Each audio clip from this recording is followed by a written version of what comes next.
Am I being heard? Oh, goodness. Well, that's imposing. Matt, I don't need this much attention. Dial me down, dial me down, dial me down. Is that getting acceptable and not overwhelming? More? More? Okay, we'll give it a try, and good morning. Some things don't change through the decades, and one is that doing anything in this room immediately after worship is problematic, and you need to start 7 or 8 times as people keep wandering in. But I think we should go for it in the interest of time.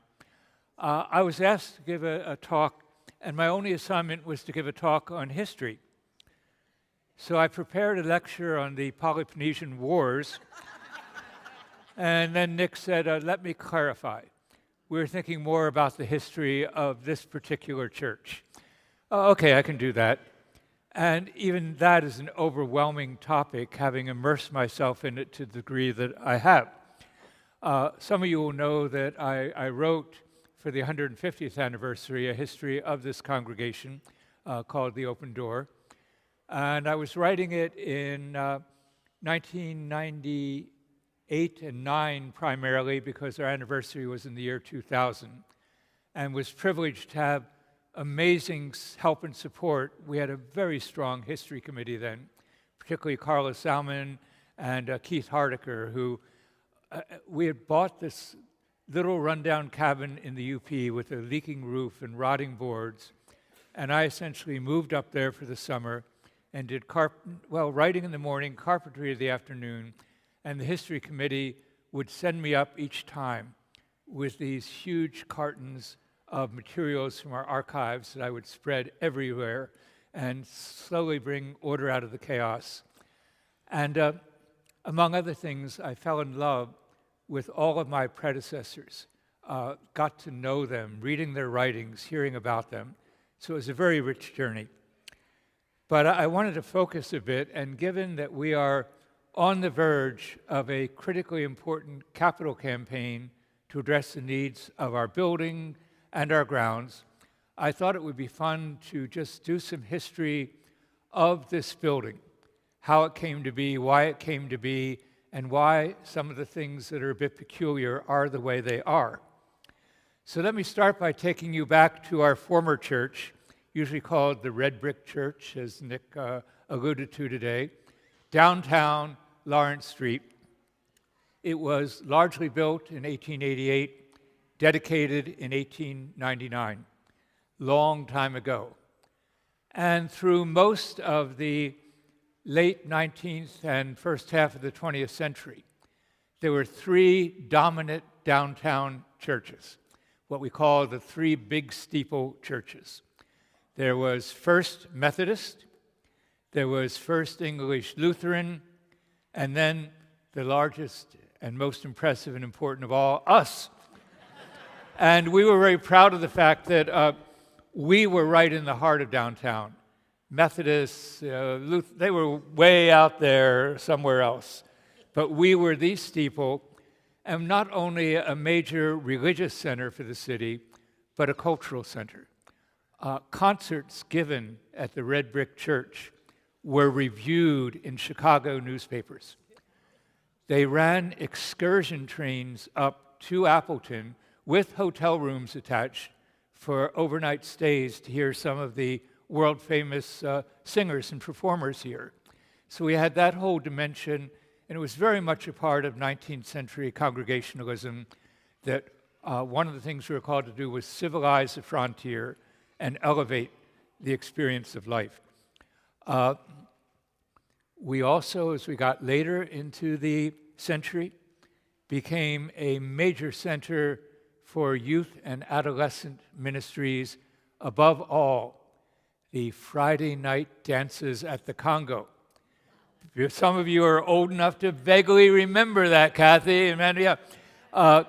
So for a while, they were called, so many young people met their future spouses at our dances. They were called the Congregational Matrimonial Association. And, the principal attraction was not the dance, but getting to walk your young lady home afterwards. That's where the sparks flew. But the Red Brick Church beloved. It got expanded a couple of times, but it was landlocked. There was no parking because it was built before the age of automobiles. It was built when everybody walked to church.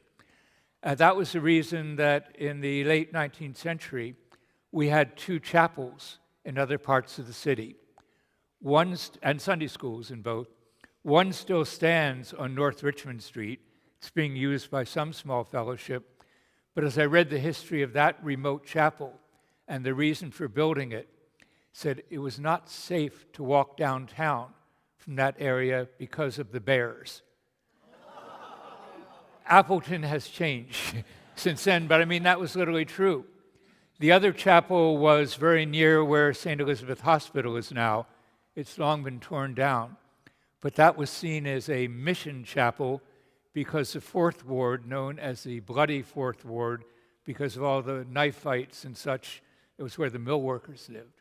Mill owners lived on the other side of the river, and then they met in the middle in the flats coming from different directions.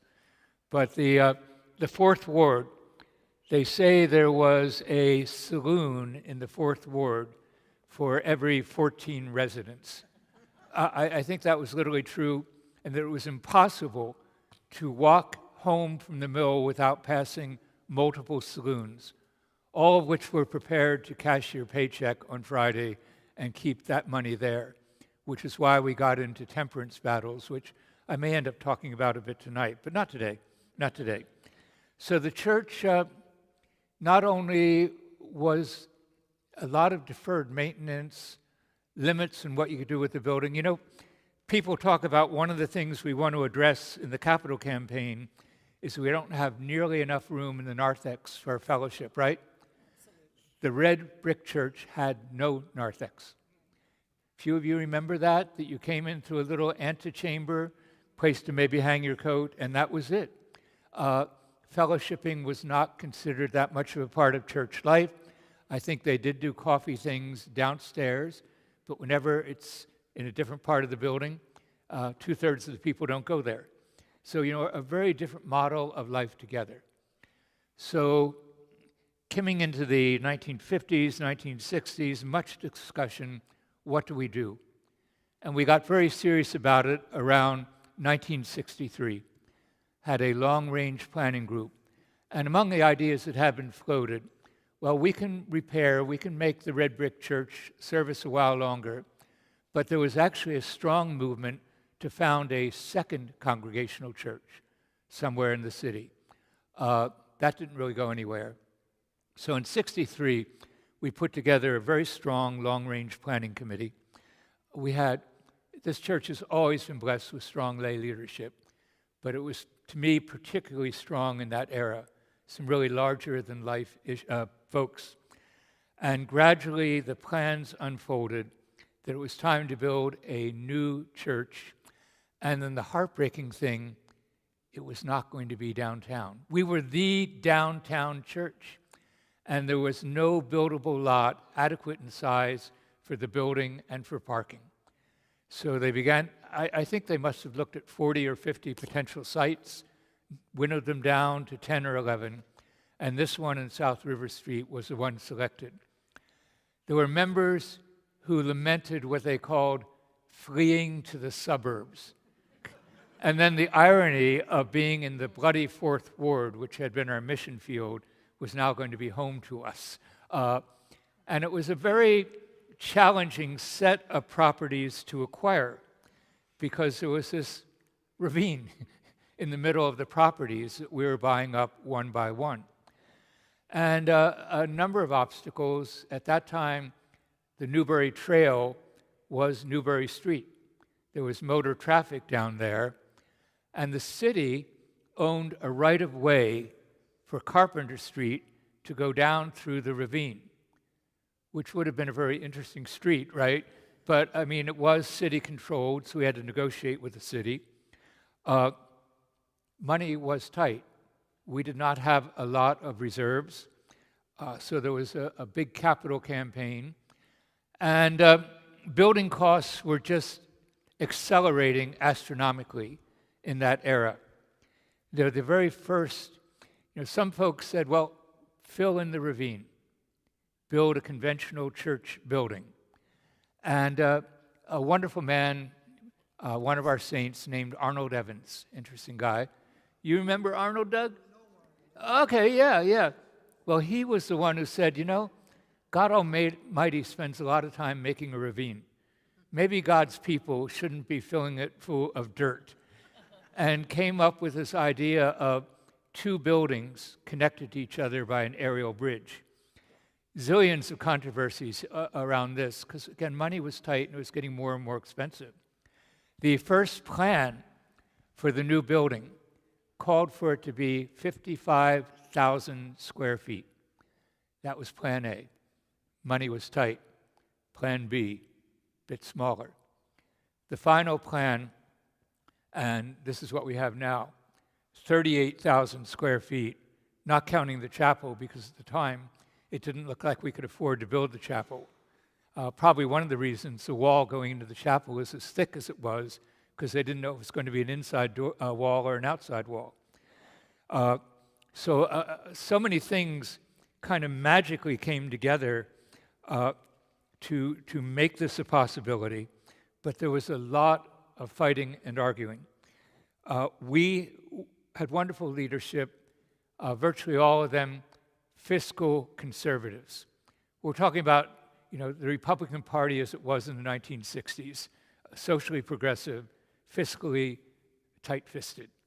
So, in fact, the leadership of the church opted to take all of the reserves it had in money and direct them to the building campaign.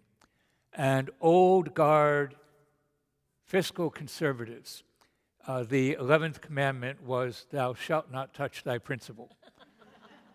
And that is how some of them banded together to form the First Congregational Church Endowment Trust, locking up the principal so tightly that God Almighty could not get access to it. That tight, we keep looking at it and no, it's a wonderful asset for the church. But they formed it as an independent board. You can be on the board of the Endowment Trust without being a member of this church. It's its own organization designed for the benefit of the church. But as money got very, very tight, among things proposed that had some impact on the building was not to build the church school building, what you call the CYF building, at all, maybe somewhere down the road when we could afford it. And among things you can see around here that point to that, the social hall downstairs, the river rooms as we called them, really strange design, a kitchen in the middle and a U around it, which means if you're doing a large-scale event, you can't see all the people. We did wall off one of them to make the Amistad room. But the idea was that it could be subdivided into 4 spaces, and those would be our church school classrooms if we couldn't build a church school. And it was women of the church who were very committed to the cause of Christian education said, we are going to build that building. We built it. We did it on the cheap, cinder block walls, no air conditioning. As you know, it's on 2 levels that from the bridge you can't get to either one without some nasty steps, but we built it. And then some of our leaders, fiscal conservatives, said, all right, we'll build the darn building, but we're not going to build this fancy pants bridge. That's just money being wasted. The little tykes can walk through the ravine. And yeah. And the women of the church said, the children are not going to walk through the ravine in winter, period. And they shook the money loose to build the bridge. It's probably our most distinguished architectural feature now, right? And there was one, I will not use his name, gentleman of certain years, who until his dying day refused to set foot on that bridge because he considered it a complete waste of money. There was also a rumor that if too many people were on the bridge at the same time and walking in like cadence, the whole thing was going to crumble into the ravine. There was a movie in the 50s, The Bridge in the River Kwai, where that happened. And we now know that if the buildings collapsed, the bridge would still be there. It's got the best structural support of the whole building. So, a zillion stories. I can hop around at random. But the Capitol campaign was a struggle, a challenge. It went through several rounds. We were hoping, and it turned out this way, that selling our former building, because one of the reasons we had to give up the red brick church is it was becoming more and more clear that the city was going to condemn it to build the Oneida Skyline Bridge. And indeed, where the church was is now part of the footprint of that bridge. So we needed to sell that building to the city. And we did a really good study of what it was worth, et cetera. Came up with a figure of $139,000. And the city said, yeah, that sounds good. Until it came time for the actual vote by the city, they said, no, we're not going to pay that much. And we had to go through a lot of negotiation. We finally sold it for that $139,000, and that's what built the church school. And the chapel was really a last-minute addition when suddenly the money surfaced. But because the construction costs were going up and up and up, we were just not sure what we could safely do. And the trustees of the church said, we don't have enough to keep going. We have a bank loan from First National Bank. I think we can carry a little bit more debt. We need another $140,000 from the bank. And most of the trustees said, yeah, we can do that. I think there were 11 trustees. 3 said, no, we don't believe in debt, blah, blah, we have more than enough debt. But, it was a majority. So they went to the bank to secure that second loan. The 3 trustees who did not want us to do this were all trustees of the bank. And it was Bob Buchanan who said to me, John, there's a valuable lesson here. 8-3 is not always a majority. We got turned down for that loan. We found other ways to do it. In fact, we retired our mortgage sooner than, I won't go into all that, than we'd expected. There was a second capital campaign, renew your pledge. Church school children were buying a brick for $1. And in one of our walls, there are bricks signed by the church school students of that day. If we ever rip the church down, we can find those. But many creative things to fund this. And of course, there were many, many architects interviewed. This firm that we contracted with out of Minnesota had extensive experience in designing and building churches, primarily Lutheran, some Catholic. I believe, Dale, you may know different, but I think we were their first congregational church to do. And they studied congregational history, polity, and identity to see how that would be reflected architecturally. And here I would like to talk a little bit, particularly about this sanctuary, a very contemporary way of expressing congregational identity and theology. Broadly speaking, there are 2 models that shape sanctuaries in America. There is the cathedral model, where you, puny little human that you are coming into the presence of the living God. It's designed to give you a sense of awe, a sense of transcendence, of luminescence, etc. Classic Catholic architecture with the Christ candle always lit. You are coming into the presence of God. And that's a fine model. The congregational belief historically was Christ comes into the worship space in us and with us. And when we leave, it's just a space, a building. And that is why congregational worship spaces, you think of the New England meeting houses, that they were designed so that people could see one another, because we are seeing the presence of Christ uniquely expressed in each person. So often the meeting house would have people on this side facing people on this side, go back far enough, men over here, women over here, because we didn't want impure thoughts during the worship service, but still we were seeing one another. which also meant that when we were not at worship, that space could be used for most anything. So the New England churches were also civic centers, voting, meetings for the community, things like that, which is why, by the way, the old red brick church, it was fine to hold secular concerts there because, God only used the place certain hours of the week when we came in to worship. But in keeping with the idea that we are the ones who bring Christ's presence into the sacred space, we make it sacred by who we are and what we do here. Some really neat interpretation of that tradition, that the architect obviously put us in the round so that we can see one another, but he really wanted to focus on being among the people.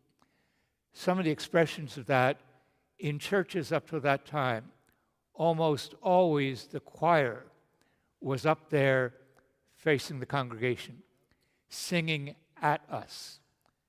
He wanted the choir to sing with us, so the choir becomes a part of the congregation.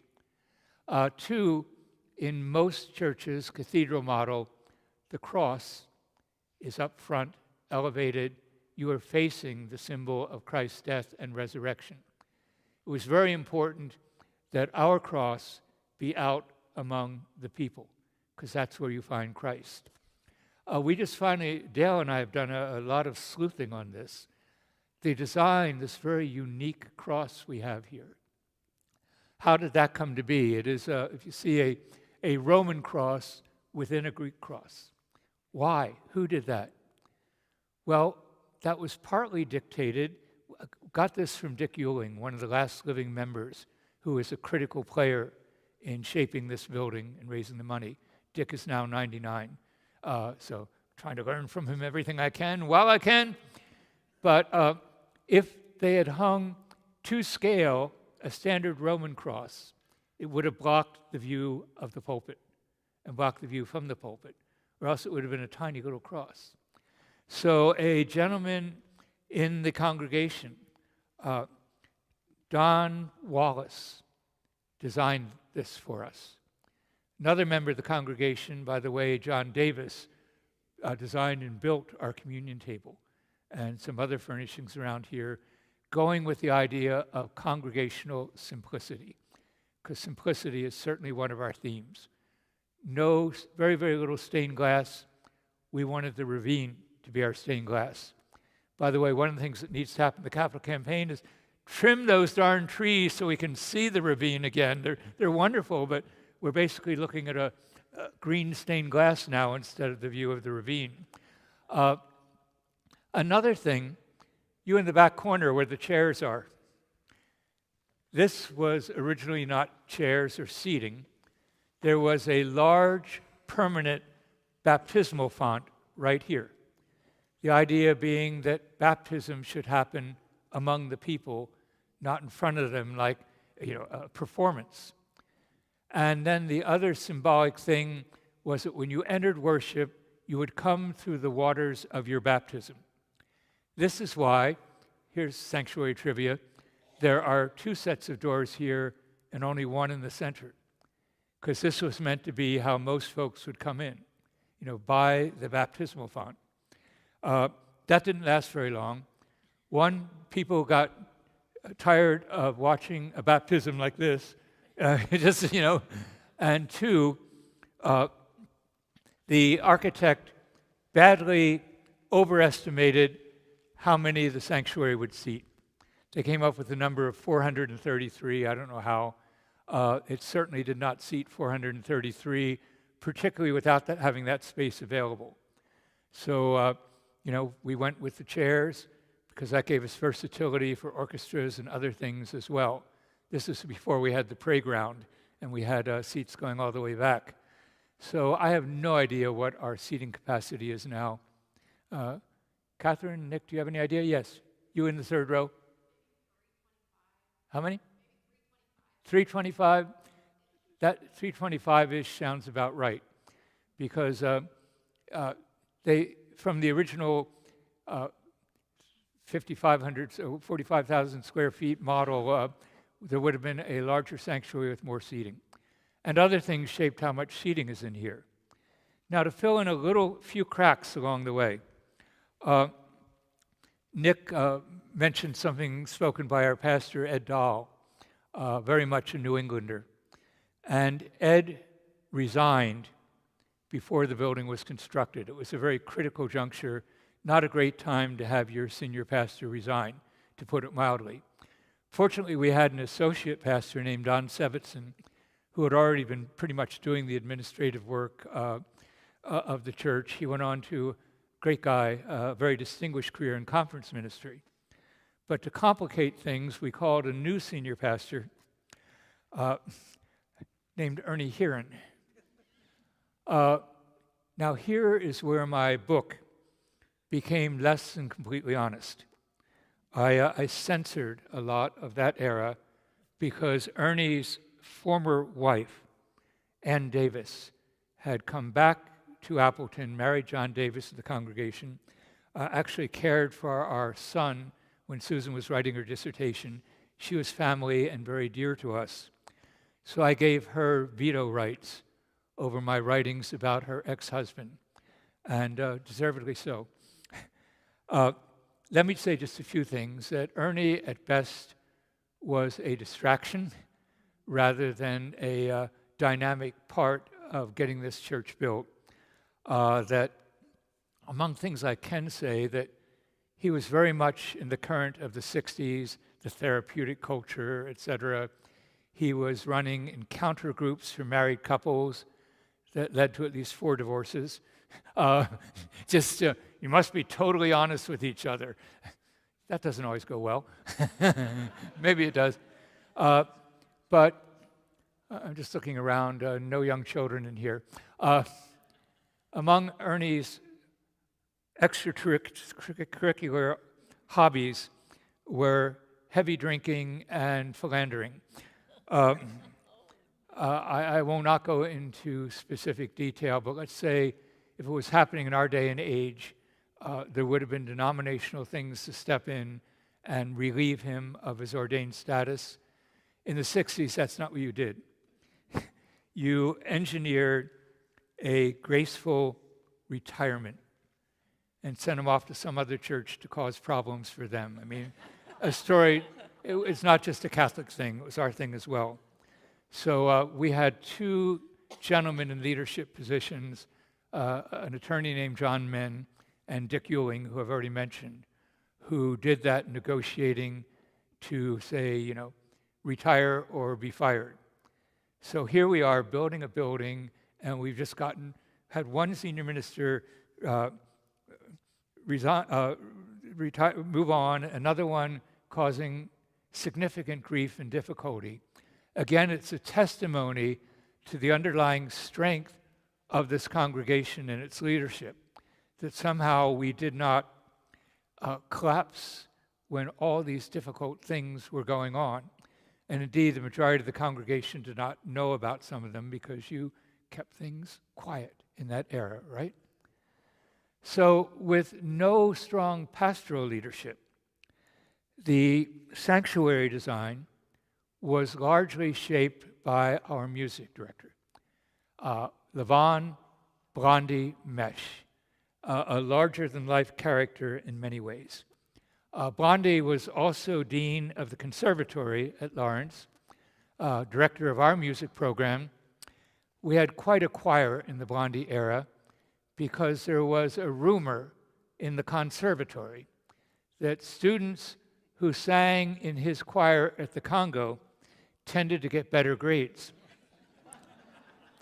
True or not, he did not discourage these rumors.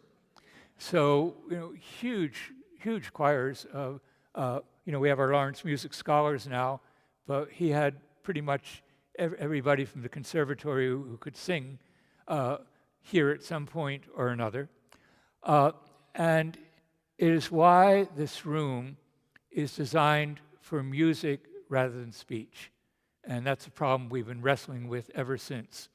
Now, the architect claimed, let me just show you this, that we originally, this pulpit had no microphone, and this thing was not above it, because the architect insisted that you could come up here and whisper, and people would hear every word. It turned out you could come up here and shout, and nobody could hear a thing that was going on, because the room is so lively and so echoey, and because of this. The sound was going up there to the clerestory windows. That's why there are now sound baffles up here, hopefully breaking some of that up. We also at some point installed similar baffles on the back wall of the church. Years later, an acoustic engineer was able to prove that those baffles in the back did nothing but make the room ugly. So those were taken down. But we added this, I don't know what the term for it is, valance, whatever, up above, put speakers onto it, and we've been struggling with the acoustic challenges ever since, many, many rounds. But these are improvements, but this was never meant to be here. And of course the glass is structural, but that's also trying to reflect sound out from the pulpit. So, modifications along the way. Blondie, again, a character. Many a Saturday night, Blondie would go to Chicago and play most of the night in a jazz club, arrive up here on Sunday morning in time to lead the worship, never miss a beat. He was an old beatnik kind of a dude, among other things.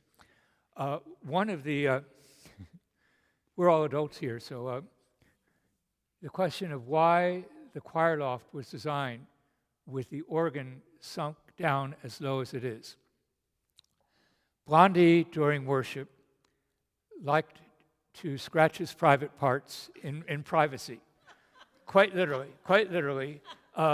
He suffered itching, and just he had so much say in the design, and that's one of them, one of the odder ones. But Blondie, okay, you're learning all the stuff here that didn't make it into the book. Blondie loved antiphonal music of all kinds. That is why there is an antiphonal loft up there, because many a Sunday he would put part of his choir up there, and they would sing back and forth to each other, etc. Think how significantly that affected the design of the space, because had he not insisted in this antiphonal loft, the whole chancel could have been designed very differently, pushed back further, we could have had more seating. It's a great design because you get this vertical dimension behind the pulpit, but we have underneath it a very long, very low closet. It is said, I could not ever verify this, that there was a period in which the then minister was allowing a homeless gentleman to live in that closet. Again, I could not verify this, but sure, maybe. There was a shower he could use, et cetera, et cetera. So through all the years that I was here, we had a night watchman who patrolled the building every night. We didn't have all the fancy security, push a button and everything locks up thing there. So Paul Gelbke and his dog would make his rounds every night. So I guess the homeless guy, if he ever existed, would wait till the rounds were done. But it is also the reason, or a reason, why we have antiphonal organ pipes, organ playing back and forth between its various ranks. So, fine. But everything bouncing off the walls here. I think addressing that is a tier 4 thing with the capital campaign. We got to get up to $4 million to try and do some fixing on that. What else about this room? One more Blondie thing. I don't know how many people know this or have noticed it, but if you look into the organ chamber, the pipes, you can see, at least I can from the corner, a white ceiling up above the pipes. Does anybody notice that there's a trap door in the white ceiling? That originally was not there. The above there is a set of windows facing this way. And what Blondie wanted was the magic of the sunlight playing off the organ pipes up top. So, it's all open and the sun is beaming through. A couple of problems. One, the sun beaming on the organ pipes meant that they were often out of tune. Two, the windows up there leaked and damaged the pipes all the way down and just made a complete mess. So the decision was made to wall off, and now we have what some folks call the secret room up there. Anybody here besides me been up there? Wayne, of course you have, and a number of us. Was that recently, Wayne? I know you were wondering how the ladder thing worked. Now, there is a ladder in there that you have to jam in exactly the right place and hope you don't slip, because you not only would injure yourself, you would destroy much of the organ. So I think I only went up there twice and said, no, this is not prudent to go up there. So this is the long footprint of Blondie mesh in this worship space, which has a great impact on how we experience worship today. And more studies during the preparation for Project Isaiah reiterated that this is a room designed for music, not for speech. Hopefully we can correct some of that as acoustic engineering goes on. Likewise, there's talk about will we find a way to bring screens in here for at least occasional use. And we're never going to be a big box evangelical church with the permanent screens in a place that looks like a movie theater, because the natural light is a part of the gift of worshiping here. But they're talking about things where we could roll some screens out on the balcony. We finally have found a use for it. It was a nice thing to have for youth musicals, by the way. We had a lot of fun putting kids up there. I'm trying to think what else is really interesting about this space that and I'm open to any questions or things that you would want to hear more about. I'm extremely flexible and disorganized, because I thought I'd just ramble about the building, because I could talk about other parts of the building. The architecture, some members regard it as too modern and extreme, because it certainly was for its time. We, as a congregation, were making an architectural statement. We were putting our traditions, our history, our convictions, our beliefs into the form of architecture. We really were. And some folks said, well, we miss having a big steeple. It's always, church has got to have a big honking steeple. And somebody else pointed out, actually, this building is taller than the old red brick church was. This reaches up higher than that steeple did. We still have our original bell in our bell tower. We do have a bell tower, but it's in keeping with our architectural harmony with the earth. There's, by the way, if somebody wants to give a totally useless gift to the church, it was designed with room for 2 more bells. Oh, know that? We could have 3 bells in there and, do 3 blind mice or something on the bells, but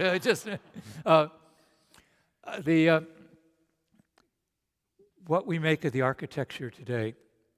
I've said in several talks that my friend and colleague Chris Quello, who was senior pastor at First English Lutheran, was a student of church architecture. He says a really well-designed and built church building can last 100 years if, and only if, it is reimagined at somewhere along the halfway point. Because none of us knows enough to be able to guess what the needs and mission of our congregation is going to be 50 years down the road. And with First English, they modified their main building and built a second campus up to the north. To give expression to that, we need new stuff. And I really think that the plans coming out of Project Isaiah are specifically reimagining this building for its next years of use. But I think one of the things I've struggled with architecturally is when you approach the building, it looks like a World War II bunker. All this concrete, we have windows along here, but from the road, you'd barely know there's a church back here. The trees are great, but they're masking things. But this was not the sanctuary was designed to let light in, and no other part of the building really was. So you know what the main entrance is like, and it's kind of concrete bunker-like. Until Steve Savides came in as pastor, there was an additional concrete wall there that was supposed to block the wind from blowing into the doors. Do you kind of remember that, Penny? That there was, and it was very popular with skateboarders, but you could jump up on it from the inside. But during Steve's pastorate, that was taken down, and it somewhat de-uglified the front, but it's still kind of ugly. What else do I want to say about various? I know too much for your own good. Yes, ma'am. The pipes up there, were those always there from the beginning of the organ? Not from the very beginning. When we first moved in here, she's asking were these pipes always here? And what's the name for those pipes? Jim, Fred, Al. They're called antiphonal pipes because they work antiphonally with these. Yeah. The organ, when we moved in here, there was no organ. There were no pews. We spent about a year in an unfinished building. There was simply no money for the organ. And we had the surprise gift. We then had a radio broadcast. This is long before the internet. And so every Sunday morning I had to go back in the corner and call the radio station and hit a couple of buttons. It was a lousy AM signal, but we had people who listened. And one gentleman, not a member, who loved organ music and listened to our service every Sunday morning. Nobody knew his name. Nobody knew who he was. And he called in and says, I want to give $50,000 for a new organ. Pretty nice. And therefore, every time anybody proposed dropping this expensive radio broadcast that like 4 people listened to, no, you can't drop it. There may be somebody else out there who's going to give. It was built by the Moeller Company, and they were having a bad year in many ways. The organ originally was a great disappointment. That it wasn't until a capital campaign in the late 1980s that we were able to, David, you could fill me in some of this. Is that right? 1980s that we? No, it was not terribly long. But I'm just thinking what year we finally worked on this organ to bring it up to its potential, because it had been pretty, that was 1980s. The organ was installed in 1969 or 1970. Right in there, 69 or 70, we put it in. A little bit later than that. But not by much. Not by much. 94. But Pardon me, 94 was the capital campaign? Thank you, research department. that was a very substantial reworking and total design of the whole instrument. Yeah, that was the 94 capital campaign. It was a very, very expensive project, but finally we had an organ worthy of our music program. One should perhaps note, replacement as a new organ today would be $1.5 million. Yeah, to completely replace it would be at least $1.5 million. I'm thinking more like $2 million. So we have an amazing asset here that I hope we can preserve, because organs do need maintenance and updates. When I had a church in a New Jersey suburb of Manhattan, we had a guy who maintained our organ. And he said that the principal virtue of churches is to keep organs dry. And he was not a particularly religious man, but he did love organs. Yes, sir.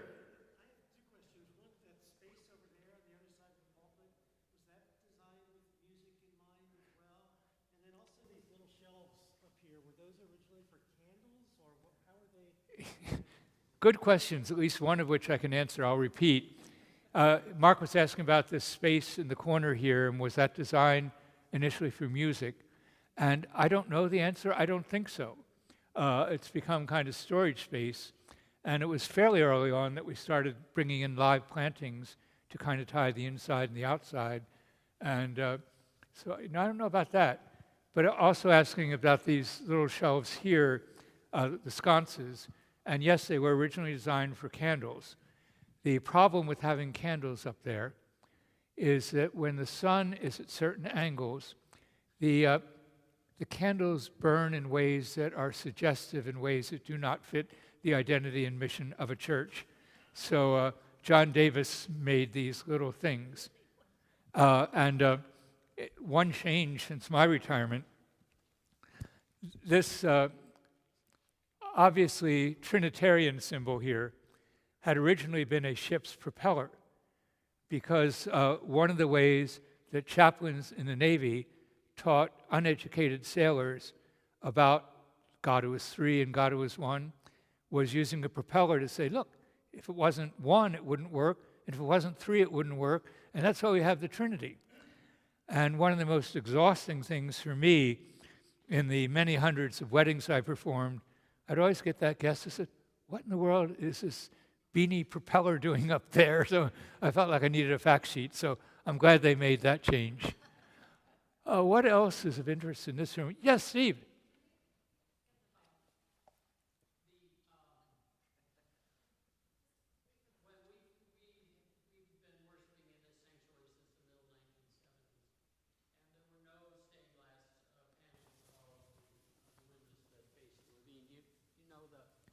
And then one day they appear. Presumably over. I didn't know those didn't come in. And Steve is saying that those three, and I really do like those stained glass panels, which tell the whole story of the Bible. Yeah, I didn't know they did not come in until the 70s. No, we're hearing disagreement. No, they weren't. They were what? They were not panels there. There were not panels there. It was just the windows. Just glass. Okay, we have a consensus. These came in sometime in the 70s, but this is the first time I'm hearing about that. I mean, I really like them. There are various interpretations. Nick. I can help with this one. There was just glass panels there until an anonymous donor approached the moderator at the time and said, I would like to donate 3 appropriately constructed and themed stained glass windows. However, I do not want my name associated with these windows at all, and I will pay for them in their entirety. And that actually all just happened, not even necessarily with the full consent of the council.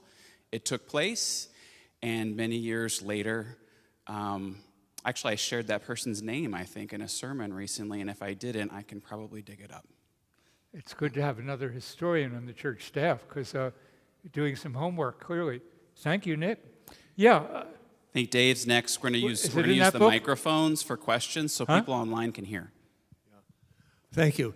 I believe what people have been saying about these stained glass, certainly correct. I've got the book here. Doubt it. It's my impression that the stained glass up above the entryway over there came from the previous church, but I'm not sure that's correct. Maybe John knows. I don't know for certain, but I don't believe so. I think Nick has stumbled across some stained glass from the original church down in the archives. I think that you're right. I think that window and these are all designed by the same person, a Lawrence professor. And I'm blanking on his name, but acclaimed artist who worked with stained glass. Tom Dietrich. Yeah, Tom Dietrich. He also designed the front. Tom Dietrich also designed the front of the new Memorial Presbyterian Church. Yeah. On College Avenue. Yeah. Where? What? Huh? We're going to use the microphones for questions so people online can hear. John, I was going to say, I don't know, you have to push this? It's on. Okay. Doug was moderator at the time that all went through, and he knows who donated the money and for those windows. And he talked to the son. The gentleman is long gone, but Douglas talked to the son, and the guy said, the man said that he could. He was a guy. Yeah, trying to be nice. The man said that he could announce who it was. So Douglas does know who did it, and he did tell somebody that they could announce it, and I don't remember who it was. I think that might have been Nick. That was me, and I forgot who it What'd you is. say? You forget his name after we finally disclose it? I'm going to visit Yeah, well, you yeah, anyway and I know soon. who it I'll was write it too, down. But I can't remember, and they were, I know. If you can't remember, you don't know who it was. I did know. You did know. I did know who it was. Okay, well, it's not a deep, dark secret anymore. We just don't know. Thank you for your wonderful gift, whoever you were. We've forgotten who you were. Hey, Bruce. Hang on. John, that raised pulpit there is an add-on. When was that added on, that raised pulpit? So when was that added onto the pulpit? It's not part of the church. That's not part of that antiphonal there. Okay, I'm not following the question. You're talking about the thing up above? The raised pulpit. No, not the canopy, but the pulpit itself. I've always thought that the pulpit was always like... You could see it's an add-on right there by the trim on the floor. You It's mean not built into the floor. the terrazzo coming up? I have no idea if you're right or wrong about that. I think it was always an elevated pulpit. David, you would go back to that. My belief is that's always been that.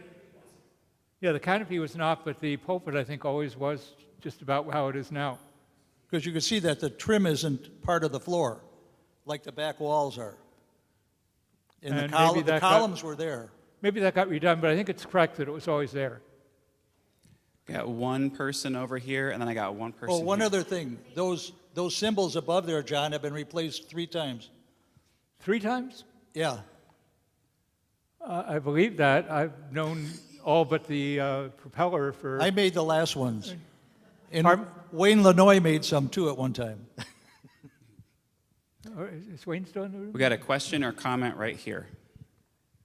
I have a question for Nathan. Does he ever use the antiphonals that we should be listening for in our services? Yeah, Nathan, are you wasting a resource? Well, it's a very good question. I don't use it often. And part of the problem is, as you can sort of see right now, on Sunday morning, the sun often shines directly on those pipes. And as you can imagine, that heats them up, and so they go out of tune. So I'm not sure that, that was well considered when they decided to put that in. Yeah, there were several things that were not well considered, but John, will you be talking about your book soon? I thought I was talking about one part of my book. There's no way I can cover the broad scope of it. Well, I would like you to know that most of you probably have this, but if you do not, we have 20 copies of this in the library. You can either check them out or have one. And John, at some point, we'll ask him to autograph it for you. Yeah, the history committee dramatically overestimated how many copies people would want, and they've been trying to give them away ever since. I used to joke that the foundation of the church is not rock or stone, it's unsold copies of this book. And gave one to every UCC church in the state of Wisconsin, et cetera. Just take them, please, get them off our hands. So thank you. I'd like to reference Dave and John and other comments about the music. And as a part of our building task force, we're also have identified and have in our 10-year capital plan, our capital needs, is organ maintenance. So I'd like to ask Nathan, I believe our organ is about 30-some years old. It's sort of a unicorn now. But what does it need at this point? What sort of maintenance is needed for the organs? And specifically, what do we need to ensure that our music is of high quality? Well, I wasn't planning on being put on the spot here today, but and I'm not, I play the organ, as you know, but I'm not an expert in the, the mechanism. But as far as the age of this instrument, I mean, as has been talked about, 1969, I believe. 69 or so originally. Yeah, so. Yeah, so 94 is on the plaque, 96, whatever. I'm not sure exactly what was done in the 90s there, but obviously many parts of this organ date back to 1969. So what is that, 55 years ago, right?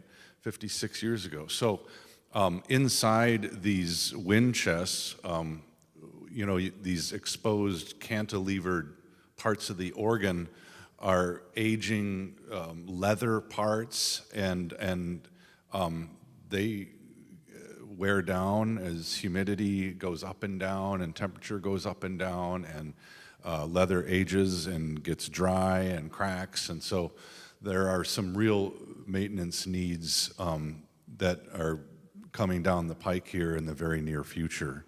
And we're talking about what those are and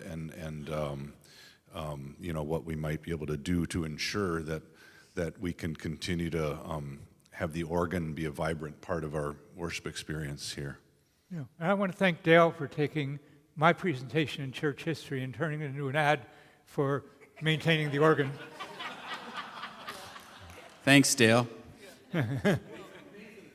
Speaking of the organ, and I don't know the year, but there was a lady in our church, the organ needed repair. I don't know if it was the leathers or something. And she donated $10,000, and if that could be met, that would be $20,000. And it did, the goal was met, and the organ was repaired. So there has been some repair done on it. I was here, I remember. Oh. I think now the price is about $80,000 to replace the leathers. That's what I don't know who's talking, and I cannot hear that person. No, I want Nathan to answer it.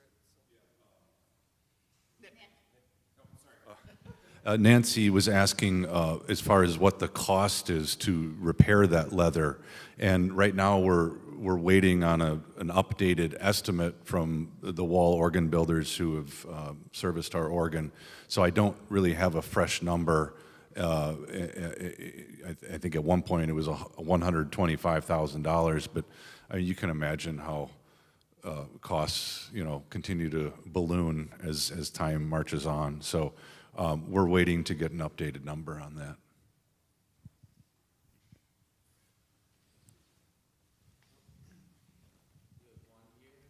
There was money given for repair of the organ some years ago. It is now in a fund at the Community Foundation, and I wish I could tell you what the total amount in there is right now. I'm guessing $50,000 or more. So there is a source of some money for care of the organ. I've always wondered one thing. With the red brick surrounding the building, or the church, and I know the old church was called the red brick building, do you know if that was intentional, that they used red brick here? I'm guessing not. I've never heard anybody ask that question before. But, this church never got a nickname. We had a little brown church. We had a red brick church. What, Pat?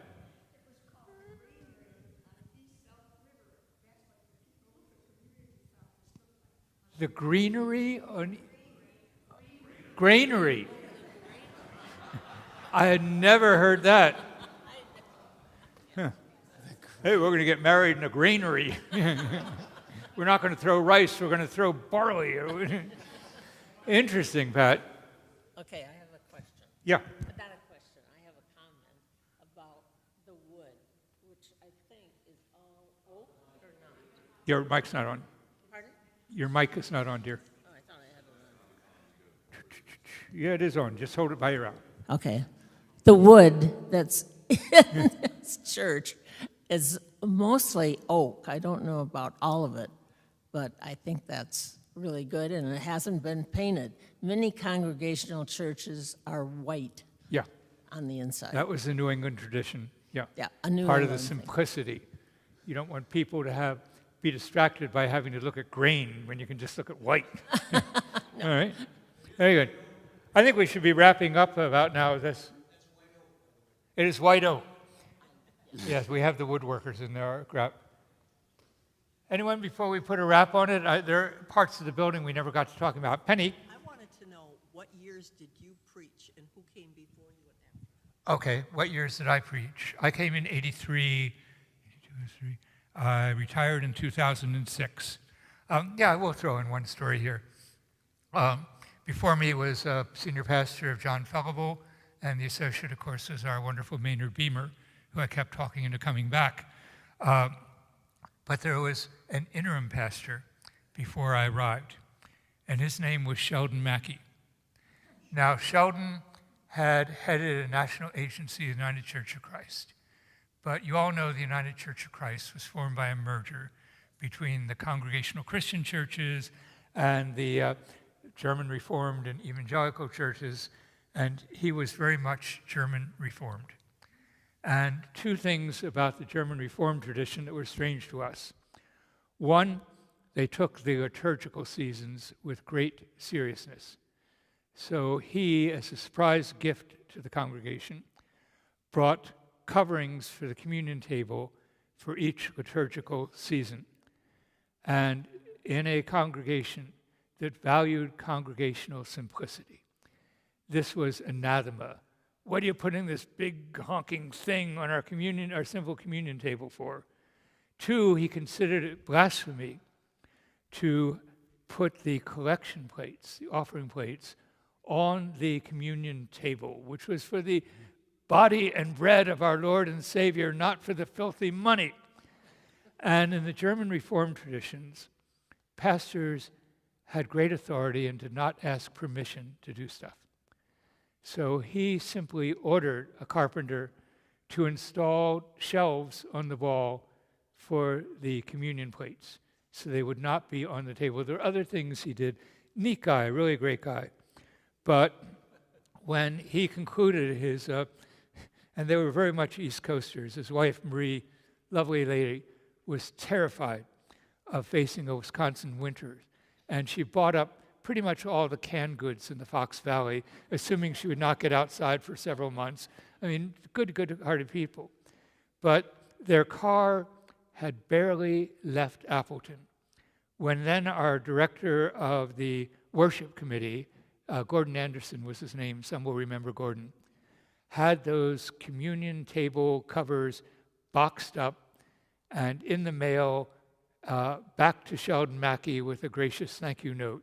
And then the shelves came down and we got back to being who we are, we want just a wood table and we're going to put the offering plates wherever we darn well please, but yeah, I could tell stories about every single pastor we've had.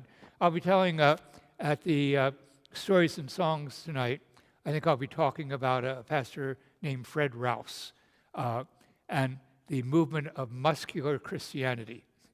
This is the guy who had a punching bag in the front porch of the parsonage and would, without a shirt, go out and punch it every night to show that pastors were not wimps, We have been, like any organization, subjected to fads over the years. And you never know it's a fad till it's over, right? So that'll be fun. Looking forward to a fun evening, Catherine. And with that, I think we should put a wrap on it. But thank you all very much for being so engaged.